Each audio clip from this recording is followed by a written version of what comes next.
లగచర్ల ఘటనపై కాంగ్రెస్ ఎంపీ మల్లు రవి స్పందించారు. తమ ప్రతినిధుల బృందంతో లగచర్ల గ్రామానికి వెళ్లారు. కలెక్టర్ రైతులతో మాట్లాడారన్నారు మల్లు రవి.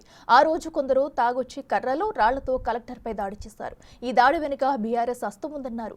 17 మంది భూమి లేని వారు దాడి చేయడానికి వచ్చారన్నారు. రేవంత్ రెడ్డి ప్రభుత్వంపై బురద జల్లాలని ఇలాంటి దాడికి పాల్పడ్డారని మల్లు రవి ఆరోపించారు. ఈ ఘటనపై రిపోర్ట్ను సీఎం, ప్రతిపక్ష నాయకులకు ఇస్తామన్నారు మల్లు రవి.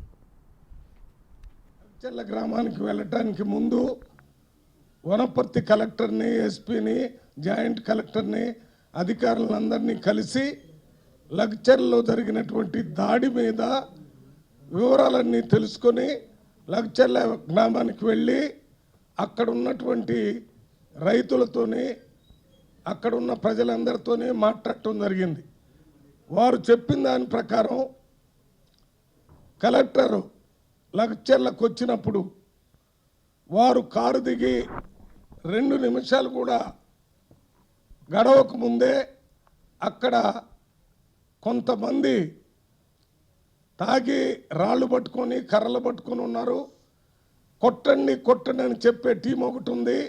వారు చెప్పటం వల్ల కలెక్టర్ మీద, జాయింట్ కలెక్టర్ మీద, వెంకటరెడ్డి చైర్మన్ కాడా మీద, అదే రకంగా ఇతర అధికారుల మీద దాడి చేయటం జరిగింది. ఇంతవరకు ఎప్పుడు ఏ ప్రభుత్వాల్లో కూడా కలెక్టర్ల మీద ఈ రకంగా దాడి జరగలేదు. ఇది తెలంగాణ సంస్కృతిలో ఎక్కడ రైతులు ప్రభుత్వ అధికారుల మీద దాడి చేసిన సందర్భాలు లేవు. వారికి కావలసిన కాంపెన్సేషన్ రావాలని కలెక్టర్ని, ఇతర అధికారులను అడగటమే ఉండేది, కానీ దాడి చేసిన సందర్భాలు లేవు.